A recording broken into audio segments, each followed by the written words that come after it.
রাসূল আকরাম সাল্লাল্লাহু আলাইহি ওয়াসাল্লাম হিজরতের পূর্বে একবার বাইতুল্লাহর ভেতরে প্রবেশ করার ইচ্ছা পোষণ করলেন। তৎকালীন সময়ে মক্কায় দুইটা দায়িত্ব ছিল, খুব সম্মানের দায়িত্ব। একটা ছিল হাজীদেরকে পানি পান করানো, জমজম পান করানো, আরেকটা ছিল বাইতুল্লাহর চাবি বহন করা। এই দুইটা দায়িত্ব ছিল অনেক সম্মানের দায়িত্ব। এই দুই দায়িত্ব যেই বংশের কাছে থাকতো, অন্যান্য বংশের গোত্রের মানুষ তাদের আলাদা নজরে দেখত। রাসূল আকরাম সাল্লাল্লাহু আলাইহি ওয়াসাল্লামের চাচা আবু আব্বাস রাদিয়াল্লাহু তাআলা আনহু, তখন তো উনিও কাফের, ঈমান আনেন নাই। ওনার হাতে ছিল দায়িত্ব হাজীদের পানি পান করানোর। আরেকজন ওসমান ইবনে তালহা, তার হাতে ছিল বাইতুল্লাহর চাবি বহনের দায়িত্ব।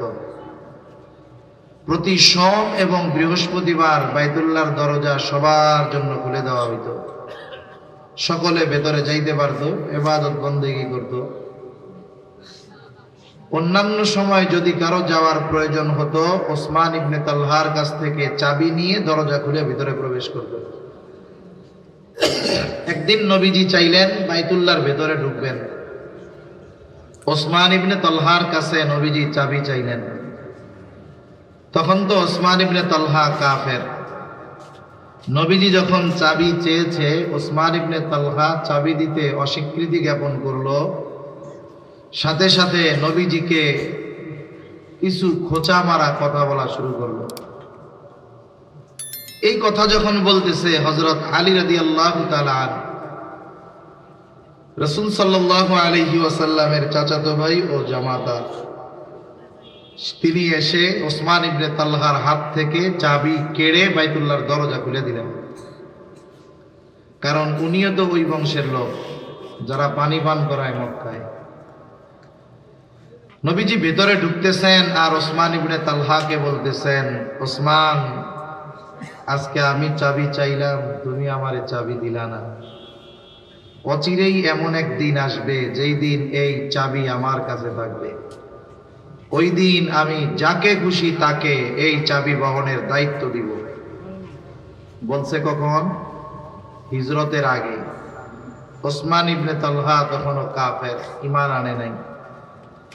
পরবর্তীতে ওসমান ইবনে তালহা যখন এই ঘটনা বর্ণনা করেন ঈমান আনার পরে, উনি বলতেছেন যে যখন মুহাম্মদ সাল্লাল্লাহু আলাইহি ওয়াসাল্লাম এই কথাগুলো আমাকে বলতেছিল, ওই সময় পর্যন্ত মক্কার কর্তৃত্ব, বাইতুল্লাহর চাবি বহন, এগুলো মুহাম্মাদের জন্য আমাদের কাছে অসম্ভবের মতো ছিল। কিন্তু যখন সে বলছে তার মুখ দিয়ে এই কথা, এটা আমার দিলে এমন ভাবে গেড়ে গেছে, কথাগুলো আমার অন্তরে এমন ভাবে বদ্ধমূল হয়ে গেছে যে আমি ইয়াকিনান বিশ্বাস করে নিয়েছি যে মুহাম্মদ যা বলছে অচিরেই তা বাস্তব হবে। এরপরে নবীজি হিজরত করেছেন, মক্কা বিজয় হয়েছে। এইবার চাবি নবীজির হাতে। আব্বাস রাদিয়াল্লাহু তাআলা আনহু আয়েশা বলে যে আমরা তো ফজিলতের এক দায়িত্ব নিয়ে আসি, এই দায়িত্বটাও আমাদের কাছে থাক, এই চাবিও আমরা বহন করব। ওদেরকে আর চাবি টাবি দেওয়া হবে না। চাবি হাতে আছে নবীজির। কার হাতে? নবীজির হাতে। আল্লাহ তাআলা আমার আপনার নবীজিকে আদেশ দিলেন যে যেহেতু উসমান ইবনে তালহা তখন কাফের ছিল, এখন তো ঈমান আনছে, আল্লাহ তাআলাও আদেশ দিলেন যে আপনি এই চাবি বহনের দায়িত্ব তার হাতে আবার তুলে দেন। নবীজি আল্লাহ তাআলার আদেশে ওই চাবি বহনের দায়িত্ব উসমান ইবনে তালহার হাতে দিলেন এবং বললেন, কিয়ামত পর্যন্ত এই আমানত তথা এই দায়িত্ব, এই চাবি বহনের দায়িত্ব ধারাবাহিকতার ক্রমান্বয়ে তোমার বংশের মধ্যেই থাকবে। এখানে একটা বিষয় লক্ষণীয়, আসলে প্রকৃত বীর কে? প্রকৃত বীর হলো যে ক্রোধের সময় নিজেকে নিয়ন্ত্রণ রাখতে পারে। আসলে শক্তিশালী কে, পাওয়ারফুল কে? বলে প্রতিশোধ নেওয়ার ক্ষমতা থাকার পরেও যে মাফ কইরা দেয়, এর পাওয়ার, প্রতিশোধ যে নিয়ে নেয় তার চাইতে অনেক বেশি, ঠিক কিনা বলেন? পুনরায় ওসমান ইবনে তালহার হাতে চাবি ফিরিয়ে দিয়েছেন নবীজি, আল্লাহ তাআলাও নির্দেশ দিয়েছেন। এই ঘটনাকে কেন্দ্র করে আয়াতটা নাজিল হয়েছে। এই আয়াতে মূলত দায়িত্বকে আমানত বলে অভিহিত করা হয়েছে। আল্লাহ তাআলা কোরআনুল কারীমের মধ্যে বলেন, ইন্নাল্লাহা ইয়া'মুরুকুম আন তু'আদ্দুল আমানাতি ইলা আহলিহা। আল্লাহ তাআলা বলেন, নিশ্চয়ই আল্লাহ তোমাদেরকে আদেশ দিচ্ছেন, এক নম্বর আদেশ, আন তু'আদ্দুল আমানাতি ইলা আহলিহা, যে তোমরা আমানত তার হকদারের কাছে ফিরায়া দাও। এখানে আরেকটা বিষয় খেয়াল করার আছে। আমানাতুন শব্দটি এক বচন, আর আল্লাহ তাআলা ব্যবহার করেছেন বহু বচন, আমানাত। কোরআনুল কারীমে যখন কোন শব্দ আল্লাহ তাআলা এক বচন ব্যবহার করেন, অথবা দ্বিবচন অথবা বহু বচন, এর পেছনেও রহস্য থাকে, কারণ থাকে। কোন শব্দ যখন আগে পরে আনেন, এর মধ্যেও কারণ থাকে।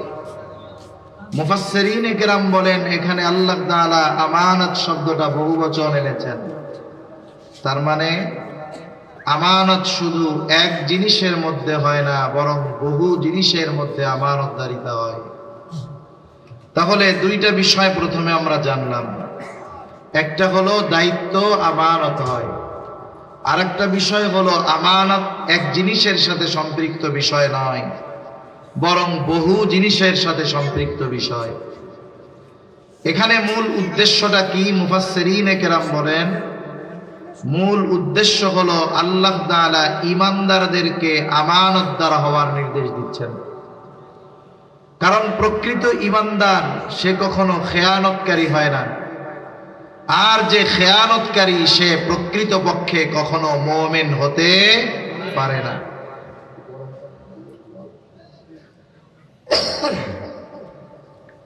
আমানতদারিতা এমন একটা গুণ, আপনাদের কষ্ট হচ্ছে নাকি? আমার আগে তো খুব দীপ্ত কণ্ঠে বয়ান শুনছেন, আসলে আমি চাইলেও করতে পারবো না, সম্ভব না আমার দ্বারা। এই জন্য একটু এই ঠান্ডা ঠান্ডা কথাটা একটু দিলের কান দিয়ে শোনা যাবে তো ইনশাআল্লাহ? আল্লাহ তৌফিক দান করেন। আমানতদারিতা হলো এমন একটি গুণ যেটার সম্পৃক্ততা ঈমানের সাথে। কিছু গুণ আছে অর্জন করা ভালো, না করলে গোনা নাই, কিন্তু আমানতদারিতা এমন একটি সিফাত, এমন একটি গুণ যেটার সম্পৃক্ততা ঈমানের সাথে। আর আমানত খেয়ানত যারা করে, বলে এদের মধ্যে মুনাফিকের ভাইরাস ঢুকে গেছে। রাসূলুল্লাহ সাল্লাল্লাহু আলাইহি ওয়াসাল্লাম আমাদেরকে মুনাফিকের আলামত গুলো জানিয়ে দিয়েছেন, আমরা সবাই জানি। এরপরে আবার একটু শুনি মুনাফিকের আলামত কি। নবীজি এক নাম্বার বলেন, ইযা হাদ্দাসা কাযাবা, মুনাফিক যখন কথা বলে মিথ্যা কথা বলে। ইযা ওয়াআদা আখলাফা, ওয়াদা করলে ওয়াদা খেলাফ করে। ইযা তুমিনা খানা, আমানতের খেয়ানত করে। আরেক বর্ণনায় আরেকটা এসেছে, ওয়া ইযা তাখাসামা ফাজারা, মুনাফিকের সাথে যখন কারো ঝগড়া লাগে, মুনাফিক তখন অশ্লীল মন্দ বকাঝকা করে। এই চারটি আলামত হলো মুনাফিকের আলামত। যদিও মুনাফিকের, কিন্তু আমাদের সমাজে অনেক ইমানদারের মধ্যে এই চারটাই আছে না নাই? তাহলে নবীজি জানিয়ে দিলেন মুনাফিকের অন্যতম আলামত ইযা তুমিনা খানা, আমানতের খেয়ানত করা।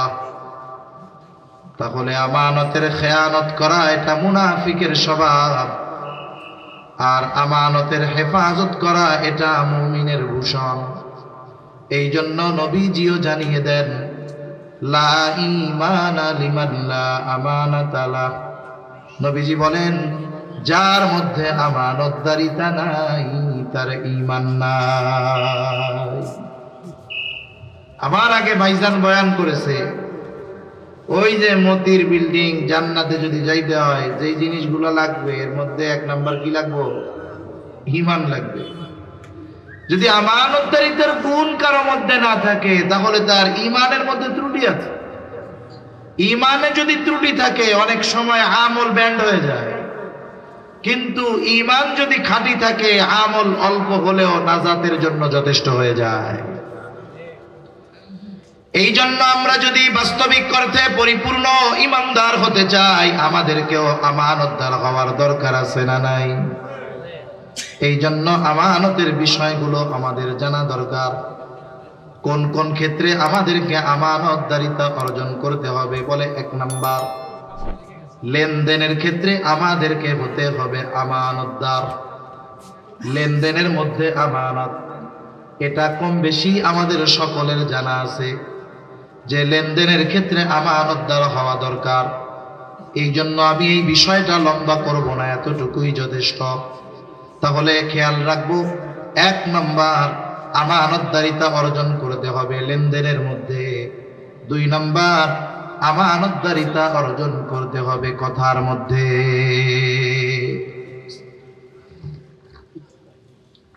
কথাও আমানত হয়। রাসূল আকরাম সাল্লাল্লাহু আলাইহি ওয়াসাল্লাম বলেন, ইযা হাদাসা আর-রাজুলু সুম্মা ইলতাফাতা ফাহিয়া আমানাতুন।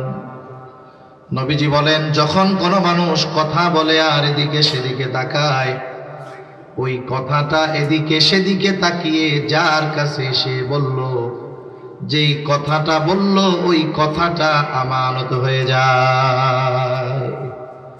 তার মানে ওই কথাটা অন্য কারো কাছে আর বলা যাবে না।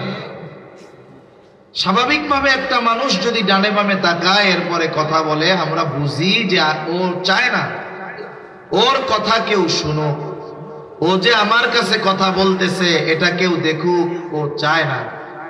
কিন্তু আমাদের অভ্যাস ফুল এর ব্যতিক্রম। কেউ যদি আমার আপনার কাছে এসে বলে, হুজুর কথাটা শুধু আপনাকে বললাম, আপনি আর কারো কাছে বললেন না, কাম সারা। এখন আমি যতক্ষণ আর একজনের কাছে না কই ততক্ষণ আমার পেটে ওই কথা আর হজম হয় না। বাঙালি কোটি কোটি টাকা খাইয়া হজম করে ফেলতে পারবে, কিন্তু কথা হজম করা এটা কঠিন। এখন কি করি? আমারে দিয়েই বলতেছি আর কি।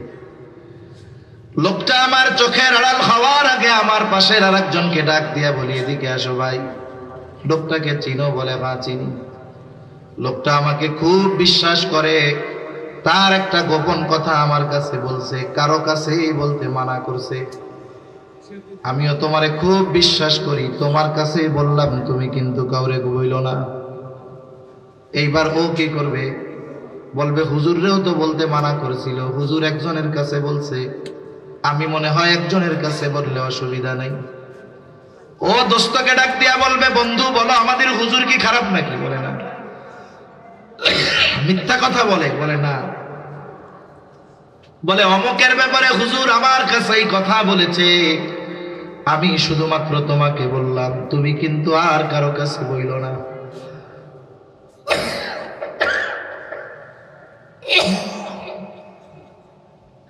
এইবার ওই ব্যক্তি আরেকজনের কাছে বলবে, শোনো অমুকের ব্যাপারে এই কথা শুনলাম, তোমাকে বললাম, তুমি আর কাউরে বইল না। এইভাবে একজন একজন করতে করতে সকালের কথা দুপুর বেলা পৌঁছায় যাবে 100 জনের কাছে। যে যার কাছে বলে শুধু বলে, তোমারে কইলাম, তুমি কেউরে কইও না। আমি তো সকালে বলছিলাম একজনের কাছে, কিন্তু কথা পৌঁছায় গেল 100 জনের কাছে। বলেন তো খেয়ানত এখন একটা আছে নাকি 100টা হয়ে গেছে?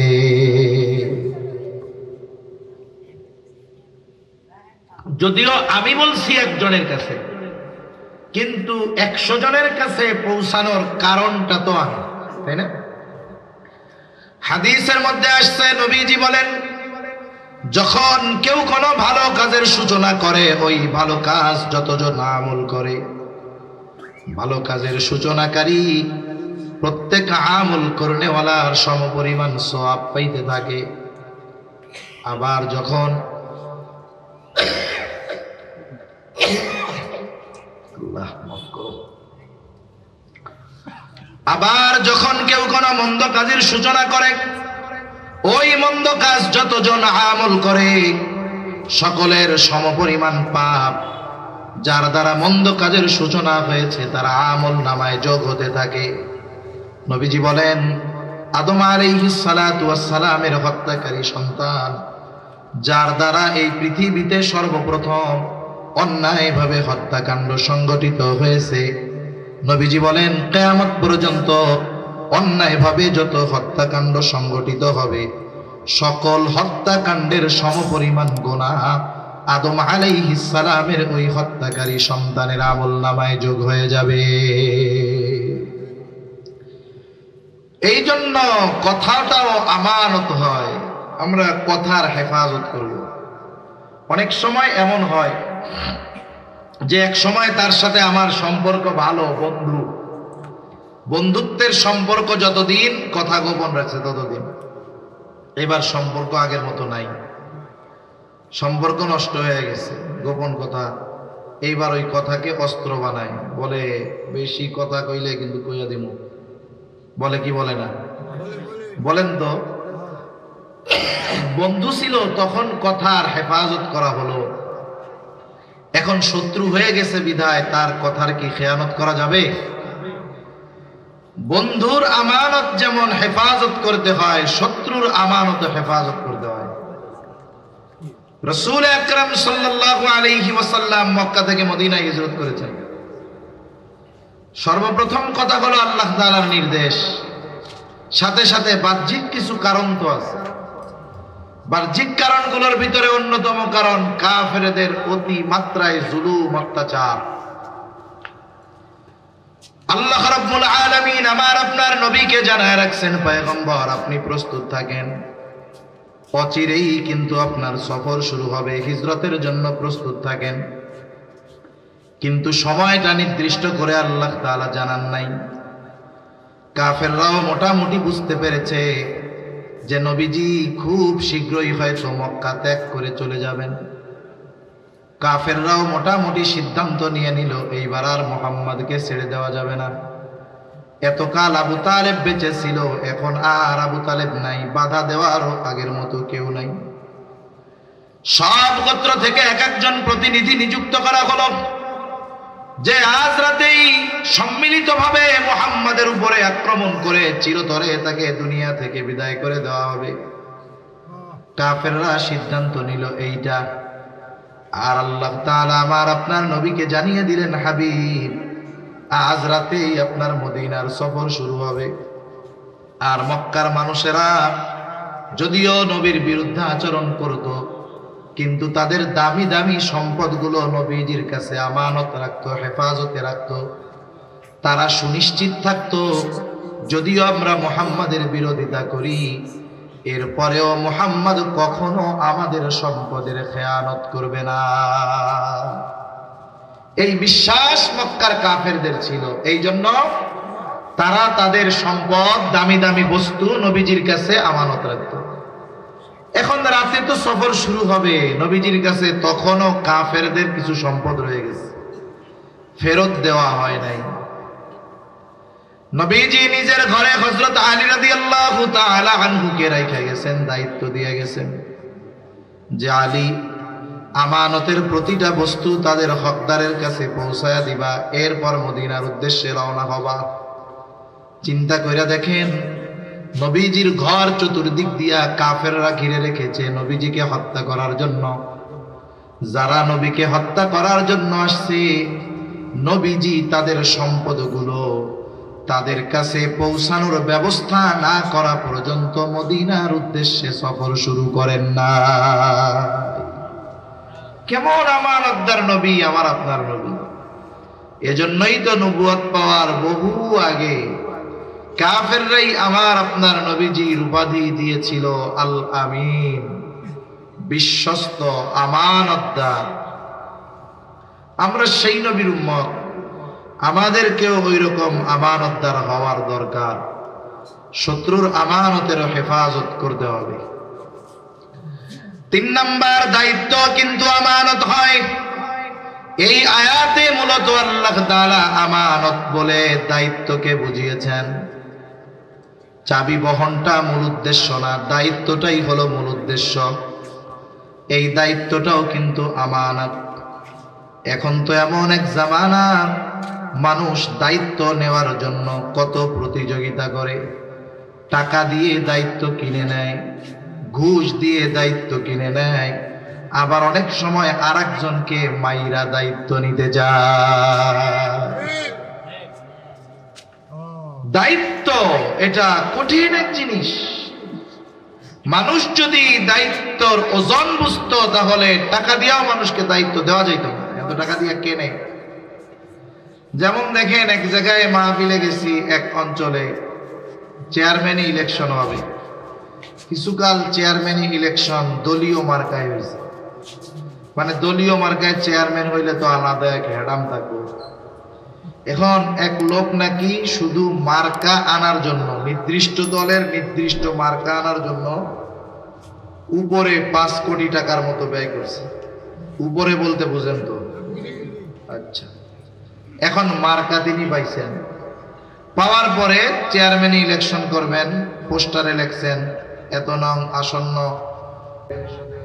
নির্বাচনে চেয়ারম্যান পদপ্রার্থী হিসাবে অমুক ভাইকে তমুক মার্কায় ভোট দিয়ে অত্র ইউনিয়নবাসীর সেবা করার সুযোগ দান করুন।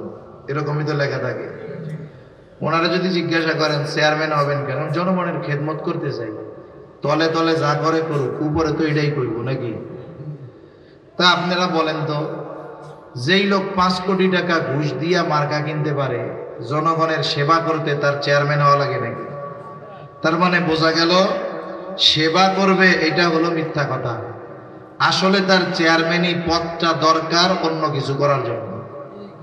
বাংলাদেশ হইল এমন এক দেশ, এদেশে অবৈধভাবে টাকার মালিক হইতে হইলে অনেক কিছু করা লাগে না। কত মেম্বার দেখছি 5 বছর আগে গাছতলায় শুয়ে থাকছে, 5 বছর পরে ওর 10 তলা 2টা বাড়ি। ঠিক কিনা বলেন? এদেশের ম্যাজিক ভিন্ন। এদেশে লেখাপড়া করে কিছু করা যায় না, কিন্তু কোনো মতে সহমত ভাই, জি ভাই, ঠিক ভাই, চা লাগবে ভাই, সিগারেট লাগবে ভাই, এরকম সামসা হইলে 100 কোটি টাকার মালিক হয়ে যাওয়া যায়। আমাদেরকে সজাগ হতে হবে। আগামীতে মেধাবীর শিক্ষার যোগ্যতার মূল্যায়ন করতে হবে। ঠিক কিনা বলেন? নইলে ওই রকম হায়নারা বারবার আমাদের কাঁধের উপরে চাইবা বসবে। এখন দায়িত্ব আমানত, এরা মনে করে গনিমত, যে কোনো মতে মেম্বার হইতে পারলে কাম সারা, পদ একটা বাগাইতে পারলে কাম সারা, জীবনে আর লাগে কি? অথচ দেখেন আমাদের ইমাম আজম আবু হানিফা রাহমাতুল্লাহি আলাইহি ইতিহাস থেকে শোনায় আপনাদের, খলিফা মনসুর ইমাম আবু হানিফার সাথে রাস্তায় এক জায়গায় দেখা হয়েছে। খলিফা মনসুর ইমাম আবু হানিফাকে প্রস্তাব দিচ্ছেন যে প্রধান কাজী, প্রধান বিচারকের আসন খালি, আপনি প্রধান বিচারকের দায়িত্ব গ্রহণ করেন, প্রধান কাজীর দায়িত্ব আপনি নেন। ইমাম আবু হানিফাকে প্রস্তাব দেওয়ার সাথে সাথে তিনি প্রস্তাব ফিরাইয়া দিলেন যে না, এই দায়িত্ব পদ আমি গ্রহণ করতে পারবো না। খলিফা মনসুর ঘোড়ার পিঠে বসা, মানুষের পদের একটা গরম আছে, পোশাকের একটা গরম আছে, খলিফা তো তারও পদের একটা গরম আছে। যখন মুখের উপরে ইমাম আবু হানিফা খলিফা মনসুরের প্রস্তাব ফিরিয়ে দিল, খলিফা মনসুর তার হাতে থাকা চাবুক দিয়ে ইমাম আবু হানিফার গায়ে একটা বাড়ি মেরে দিয়েছে। খলিফা মনসুর রাজপ্রাসাদে ফিরে গেল। খলিফা মনসুরের চাচা খবর পাইছে যে মনসুর এমন কাজ কইরা বসছে। খলিফা মনসুরের চাচা খলিফা মনসুরকে বলে, মনসুর, কাজটা তুমি ভালো করো নাই, তুমি যাও ইমাম আবু হানিফার কাছে গিয়ে মাফ চাও। খলিফা মনসুর যখন ইমাম আবু হানিফার গায়ে আঘাত করেছে, তখন সে ছিল রাগান্বিত। মানুষ রাগান্বিত অবস্থায় অনেক কিছু করে ফেলতে পারে, আবার এমনও হয় রাগান্বিত অবস্থায় মানুষ এমন কর্ম করে বসে যা তার বাকি হায়াতে পস্তানোর কারণ হয়ে দাঁড়ায়। এজন্য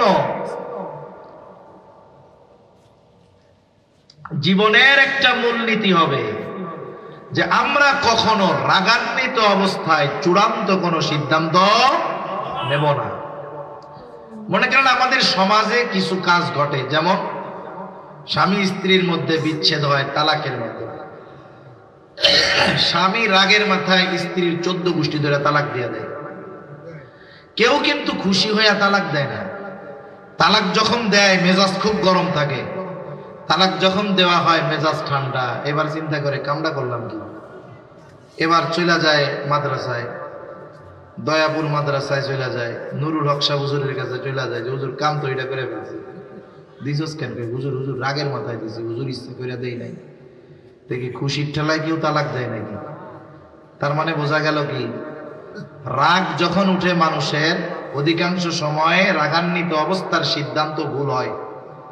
জীবনের মূলনীতি যেগুলো, এর মধ্যে একটা হলো যে আমরা কখনো রাগান্বিত অবস্থায় চূড়ান্ত কোনো সিদ্ধান্ত নিব না। খলিফা মনসুর এখন তো আর রাগ নাই, কিন্তু এখন ক্ষমা চাইতে যাবে ইমাম আবু হানিফার কাছে, তার লজ্জা লাগতেছে। সে চিন্তা করলো তার সবচাইতে কাছের মানুষ, বিশ্বস্ত মানুষটাকে পাঠায়া দিবে। ওই মানুষটাকে 1 থলে স্বর্ণ মুদ্রা দিয়ে বলে, যাও ইমাম আবু হানিফার কাছে গিয়ে বলবা খলিফা আপনার সাথে যেই আচরণ করেছে এই কারণে সে লজ্জিত, আপনার কাছে ক্ষমা প্রার্থী, আপনি ক্ষমা করে দেন। সাথে সাথে 1 থলে স্বর্ণ মুদ্রা আমার পক্ষ থেকে দিয়ে দিবা। এটাও বলবা আপনি যদি খলিফার দেওয়া এই হাদিয়া গ্রহণ করেন তাহলে খলিফা সুনিশ্চিত হবে যে আপনি তাকে ক্ষমা করে দিয়েছে। কঠিন এক শর্ত লাগায় দিয়েছে। লোকটা গেছে, গিয়ে প্রথমে বলতেছে, ইমাম আবু হানিফা, খলিফা আপনার সাথে এই আচরণের জন্য লজ্জিত, মাফ চাইছে, মাফ করে দেন।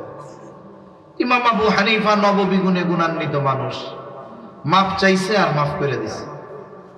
এইবার বলে, এই যে 1 থৈলা স্বর্ণ মুদ্রা আপনারে দিছে খলিফা হাদিয়া, আপনি যদি এইটা গ্রহণ করেন তাহলে ইমাম খলিফা নিশ্চিত যে আপনি তারে মাফ করছেন।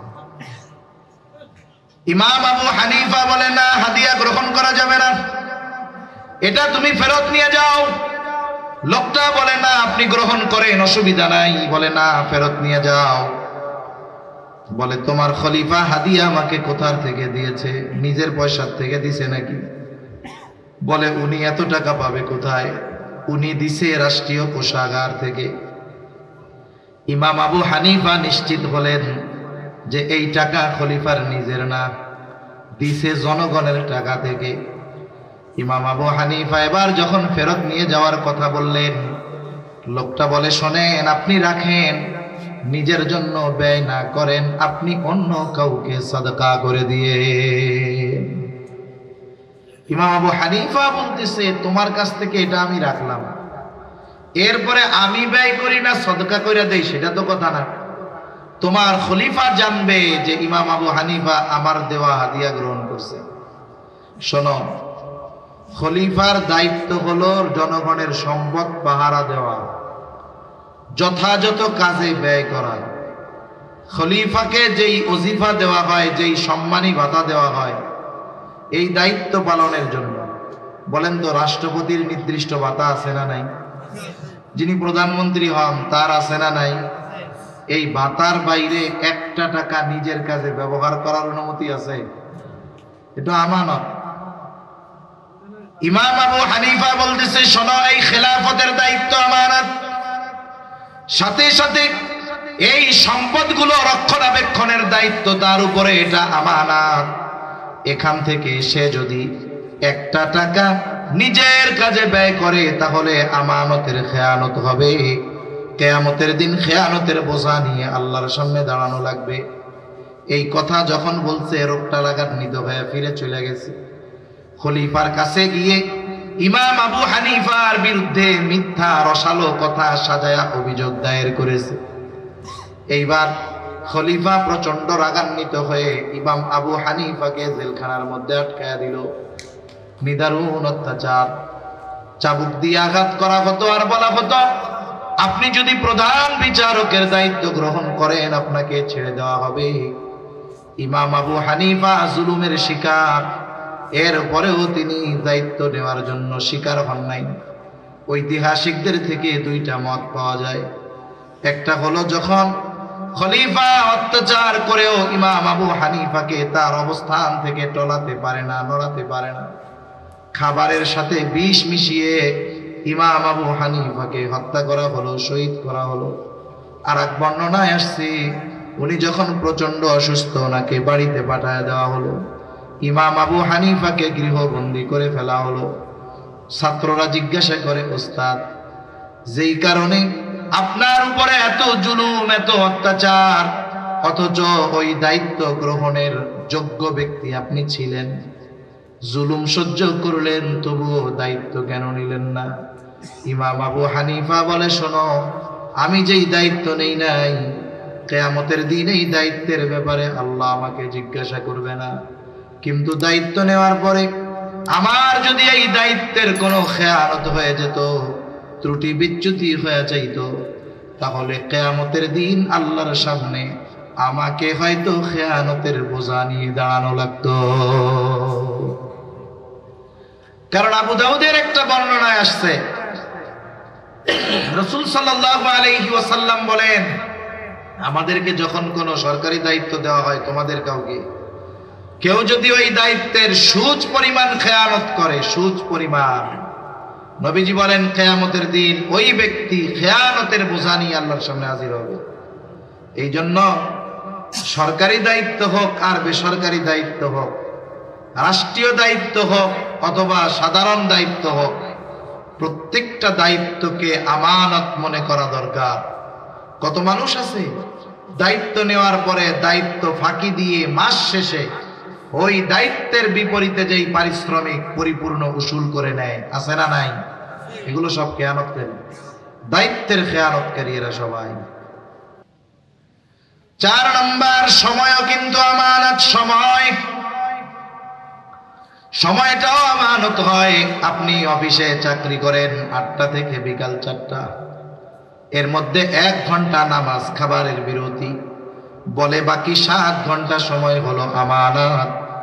এই সময়টা নিজের কাজে ওই মালিকের অনুমতি ব্যতীত কাজ ফাঁকি দিয়ে নিজের কাজে এই সময়গুলো ব্যয় করা যাবে না। এক বুজুর্গের ঘটনা শোনাই আপনাদের, একেবারে নিকট অতীতের ঘটনা। একটা মাদ্রাসা আছে ভারতে, মাজাহিরুল উলুম, সাহারানপুর মাদ্রাসা। এই মাজাহিরুল উলুম, যার নামে এই মাদ্রাসা, ওনার নাম ছিল মাজহার নানুতুবি রহমাতুল্লাহ আলাইহি। উনি একটা মাদ্রাসায় খেদমত করতেন, আর মাস শেষে সময় হিসাব কইরা উনি মাদ্রাসা থেকে বেতন নিতেন। মাদ্রাসার ক্লাস টাইমে নিজের কাজ কখনোই করতেন না, কারোর সাথে কথাও বলতেন না। একদিন এক ক্লাসের মধ্যে এক লোক খুব জরুরি ভাবে আসছে ওনার কাছে, কথা বলতেই হবে, না বললেই নয়। এখন উনি ক্লাস বন্ধ করে লোকটার সাথে কথা বলছেন। কথা বলার পরে নিজের নোটের মধ্যে লেখা রাখছে, অমুক দিন অমুক ক্লাসে এত মিনিট সময় আমি নিজের কাজে ব্যয় করছি, লেখা রাখছে। এটা মাস শেষে অফিস থেকে ওজিফা দিয়েছে ওনারে। উনি সময় হিসাব করে ওই যে যেই কয় মিনিট নিজের কাজে ব্যয় করেছিলেন সেই কয় মিনিটের ওজিফা ফেরত দিয়ে দিছে। অফিস থেকে জিজ্ঞাসা করে, হযরত কি ব্যাপার, এটা কি বেশি গেছে নাকি? বলে না, বেশি যায় নাই। অমুক দিন অমুক ক্লাসে এই কয় মিনিট সময় আমি নিজের কাজে ব্যয় করেছিলাম, এই সময়ের বিপরীতে যেই অর্থ, এটা আমার জন্য গ্রহণ করা উচিত হবে না। অথচ আমাদের কি হয়, অফিসে গিয়ে এই সময়েরও খেয়ানত করে, দায়িত্বেরও খেয়ানত করে, আছে না নাই? এগুলো খেয়াল রাখতে হবে। জানমাল আমাদের কাছে আমানত। এই যে আমার দেহ, আমার জান, আমাদের জান, এই দেহ শক্তি, এটা আমানত। কেউ যদি তার কায়িক পরিশ্রম কোনো দ্বীনের জন্য করে তো আলহামদুলিল্লাহ, কিন্তু এমন কাজে যদি শক্তি ব্যয় করে যেটা পাপের কাজ, তাহলে দৈহিক খেয়ানত হবে। আবার অর্থ এটাও আমানত, অর্থটা আল্লাহ তাআলা ব্যবহার করার অনুমতি দিয়েছেন নিয়ামত, কারণ আমানতের বস্তু ব্যবহার করার কোনো সুযোগ নাই। কেউ যদি আমার আপনার কাছে কোনো টাকা দিয়ে বলে যে এই টাকাটা আপনার কাছে আমানত, যদি ছেঁড়া টাকা দেয় ওইটাকেই সংরক্ষণ করতে হবে। যদি নতুন টাকা দেয় ওইটাকেই সংরক্ষণ করতে হবে। কেউ যদি চিন্তা করে ছেঁড়া টাকা দিয়ে এখন মাছ কিনা নিয়ে যাই, ওরে নতুন একটা টাকা ফেরত দিয়ে দিব, হবে না। আমানত যদি বলে হুবহু বস্তুটাকে হেফাজত করতে হবে। কথা বুঝতে পারছেন না? এই জানমাল আমানত ছিল, ব্যবহারের অনুমতি থাকার কথা না, কিন্তু আল্লাহ ব্যবহারের অনুমতি দিছে বলে এজন্য হইছে এখন নেয়ামত। তাহলে জানমাল আমানত, সাথে সাথে নেয়ামত। তবে ব্যবহারের একটা সীমারেখা আল্লাহ দিয়ে দিছে। অর্থ নিজে ভালো খান পরেন, অসুবিধা নেই, বরং হাদিসের মধ্যে আসছে পরিবারের জন্য যেটা ব্যয় করা হয়, অপচয় নয়, ব্যয় করা হয়, এটাও সাদকা। আরে আপনার পাশে একজন অমুসলিম, খাবার নাই, খাবার কিনা দেন, অসুবিধা নাই। নফল সাদকার মধ্যে অমুসলিমদেরকেও সাদকা করা যাবে, যাকাত দেওয়া যাবে না। আরে মেয়ের বিবাহ হয় না মহিলা, হিন্দু, দেন, টাকা দেন, বিবাহ হোক। চিকিৎসা দরকার, চিকিৎসা করান, সাদকা, কোনো অসুবিধা নাই। তবে পূজায় আবার টাকা দেওয়া যাবে না। কথা বোঝা গেছে?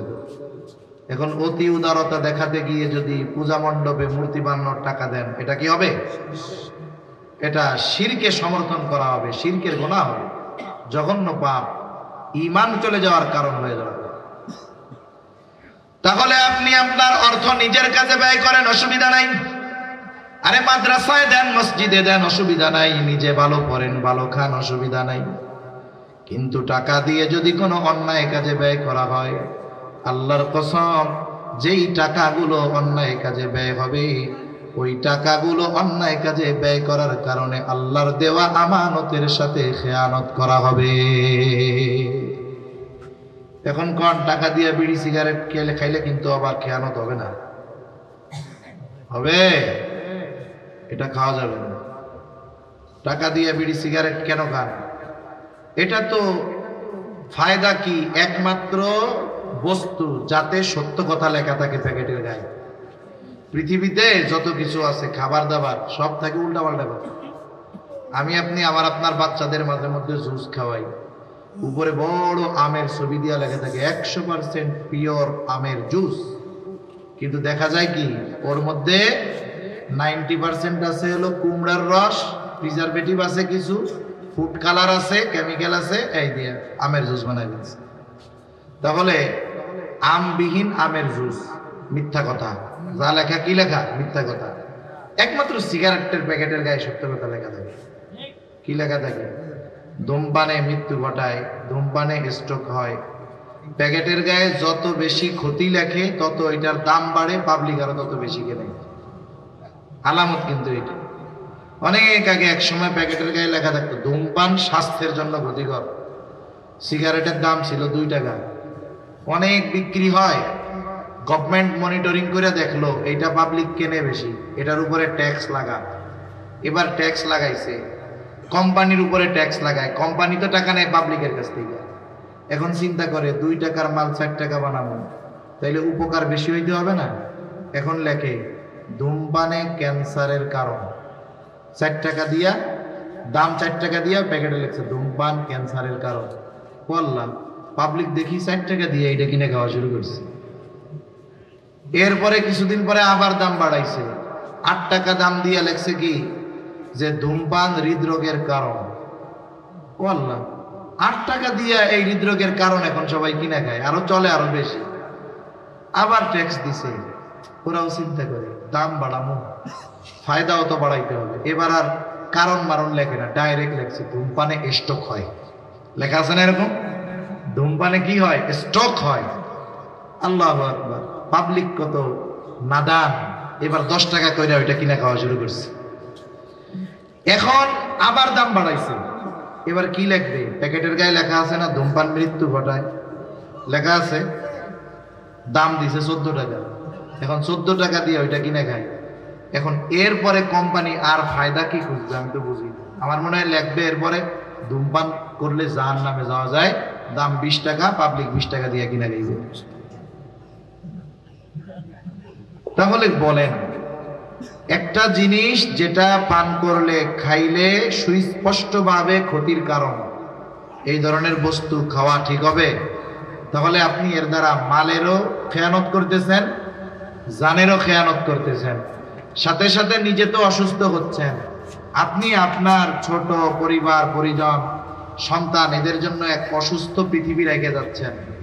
যে ধূমপান করে আর পাশে যারা থাকে কেউ কারো চাইতে কম ক্ষতিগ্রস্ত হয় না, যে পাশে থাকে সেও অনেক ক্ষতিগ্রস্ত হয়। সাথে সাথে কি করতেছেন? ধূমপান কইরা সুন্দর মতো ধুমাটারে ফু করে ছাড়তেছেন আকাশে। এর সাথে যে বিষাক্ত নিকোটিন, এগুলো সব বাতাসের সাথে মিশতেছে, বায়ু দূষণ হচ্ছে। এর দ্বারা আপনি আপনার আগামী প্রজন্ম নিজের ক্ষতিও করতেছেন, আগামী প্রজন্মের জন্য ক্ষতি করতেছেন। এজন্য এগুলো বাদ দিব, বলেন ইনশাআল্লাহ। আরে আপনি তো খান না মনে হয়, এর লেগে জোরে কইছে। যারা খায় এরা কয়, তারা কইতো না। তাহলে দেখেন, জান মাল এটা আমানত, সন্তান সন্ততি আমানত, শরীয়তের সকল বিধিবিধান আমানত, অঙ্গ প্রত্যঙ্গ আমানত।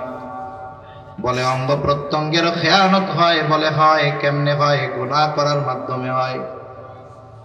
সন্তান সন্ততি আমানত, দিন যদি না শেখানো হয় তাদের সাথে খেয়ানত করা হয়।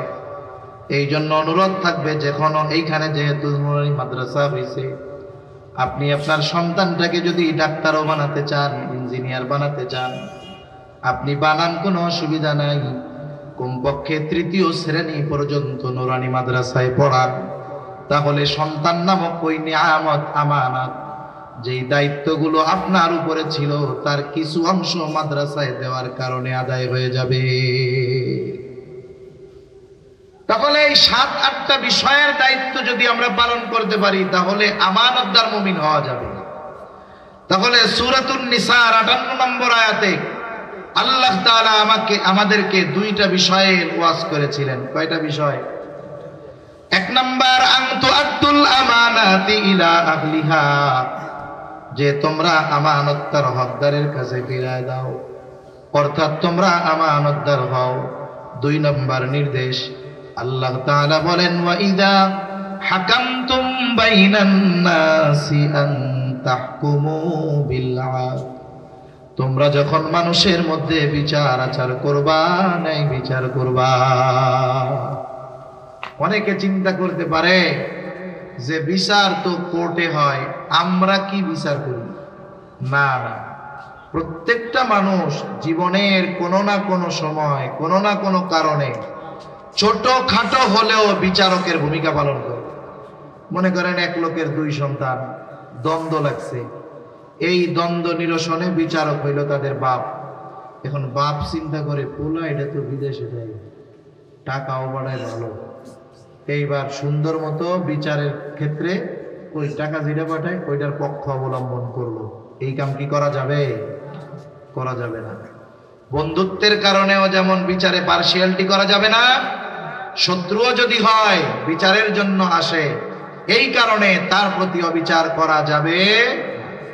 ইসলামে শিক্ষা আমাদের দেয় নাই, বরং আল্লাহ তাআলা বলেন, ওয়ালা ইয়াজরিমান্নাকুম শানাআনু কওমিন আলা আল্লা তা'দিলু ই'দিলু হুয়া আকরাবু লিত্তাকওয়া।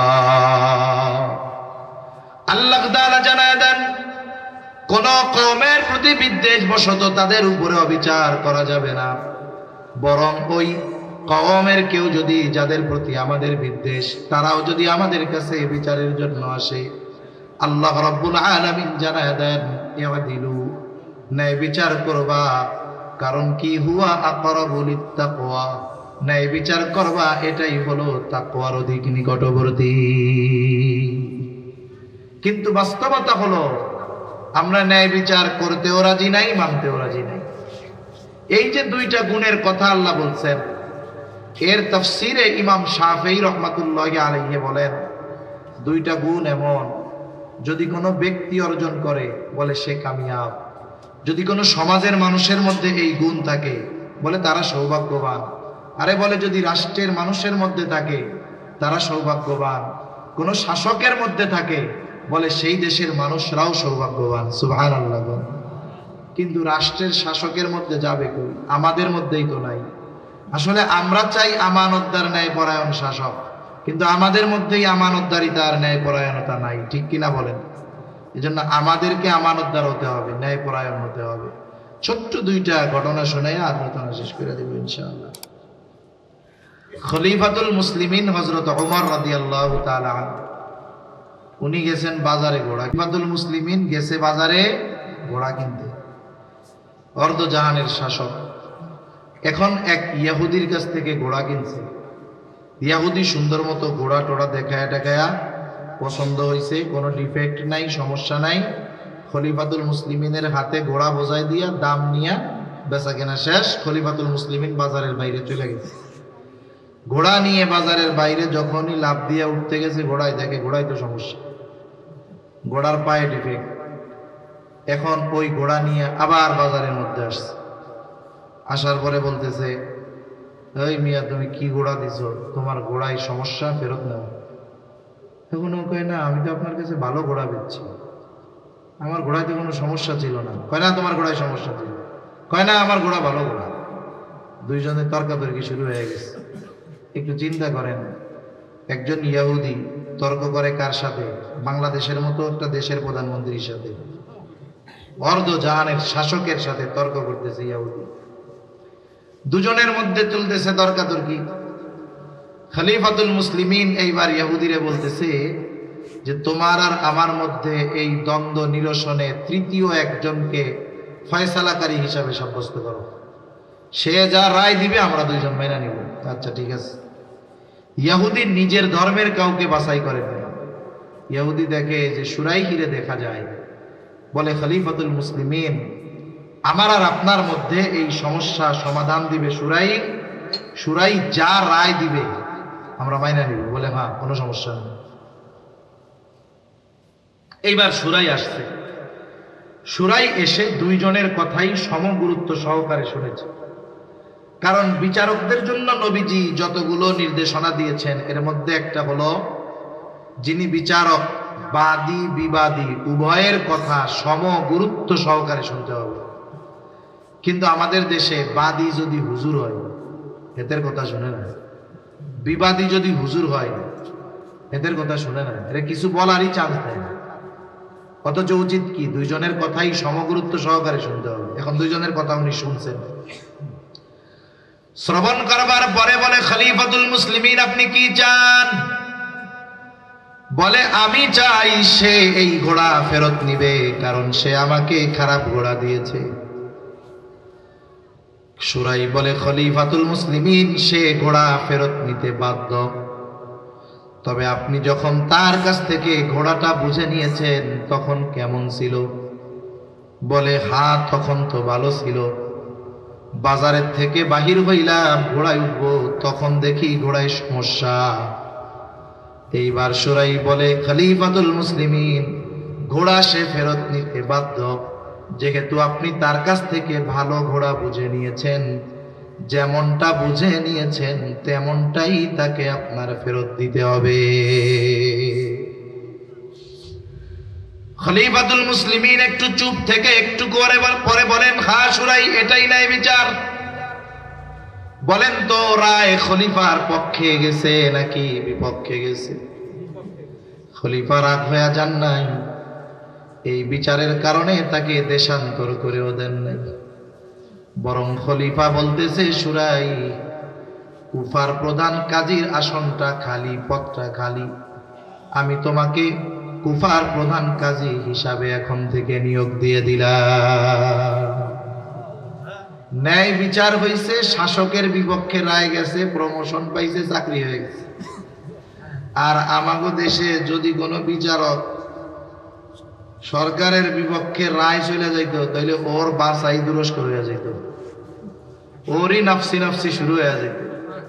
এই জন্য চিন্তা করে জীবন বাঁচানো ফরজ, রায় ওর পক্ষে দিয়ে জীবনটা আগে বাঁচাই। কিন্তু ন্যায় বিচার মানার যেই আগ্রহ এটা আমাদের মধ্যে নাই, করারটাও এই জন্য নাই। রাসূলুল্লাহ সাল্লাল্লাহু আলাইহি ওয়াসাল্লামের দরবারে এক মহিলার বিচার আসছে। মহিলা চুরি করছে, হাত কাটা হবে। বলে মহিলা কুরাইশ বংশের মহিলা। কুরাইশ বংশের 3টা শাখা ছিল সবচাইতে সম্মানিত। একটা হলো হাশিম, হাশেমি, উমাইয়া আর হলো মাখজুম। হাশেমি গোত্র হলো এই পৃথিবীতে আসমানের নিচে জমিনের উপরে সবচাইতে সম্মানিত গোত্র কুরাইশ বংশের হাশেমি গোত্র। কুরাইশ বংশের হাশেমি এই শাখায় জন্ম নিয়েছে আমার আপনার নবী মুহাম্মদুর রাসূলুল্লাহ সাল্লাল্লাহু আলাইহি ওয়াসাল্লাম। চুরি করছে কুরাইশ বংশের, তবে শাখা ভিন্ন, মাখজুম গোত্রের।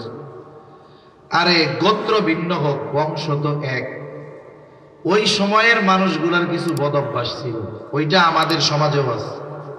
মনে করেন আপনাদের এলাকায় বংশ আছে না, চৌধুরী, তারপরে মজুমদার, আর কি আছে, হ্যাঁ, খন্দকার। কথার কথা উদাহরণ দিতে গিয়া কইতেছে, মনে করেন মজুমদার গোষ্ঠীর একটা ছেলে চুরি করছে, কথার কথা।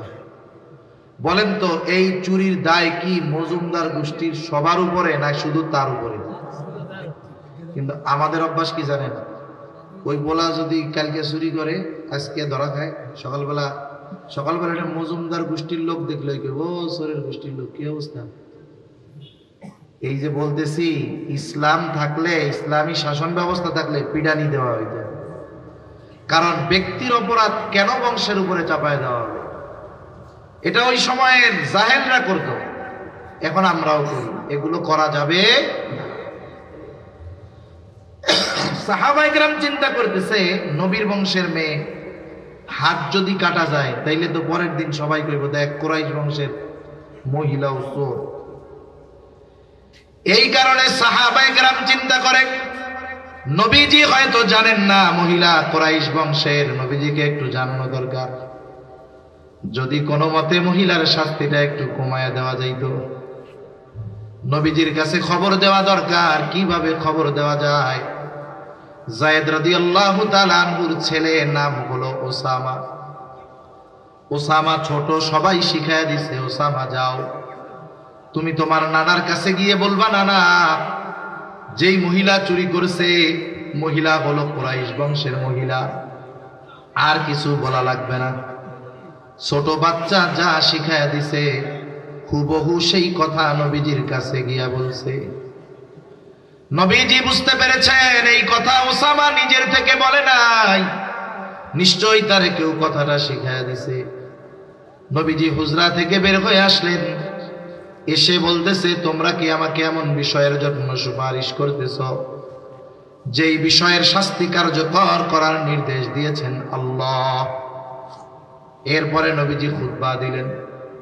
নবীজি বলেন, তোমাদের পূর্বে আল্লাহ তাআলা অনেক সম্প্রদায়কে ধ্বংস করে দিয়েছে এই কারণে।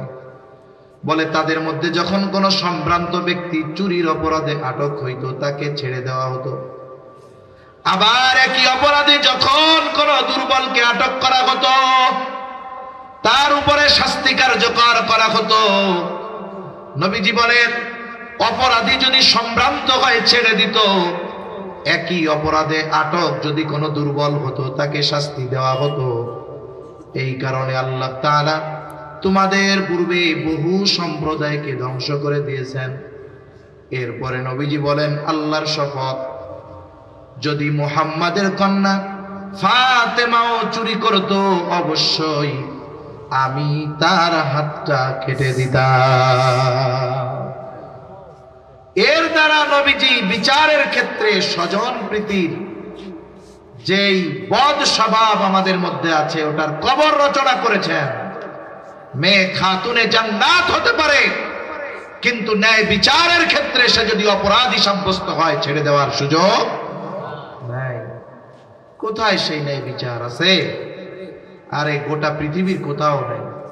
যদি ন্যায় বিচার থাকতো, ফিলিস্তিনে নিরহ নিরস্ত্র শিশু বৃদ্ধ মহিলা 2.5 লক্ষের বেশি জীবন তাজা প্রাণ এভাবে ইহুদিরা কেড়ে নিতে পারত? পৃথিবীর কোথাও ন্যায় বিচার নেই।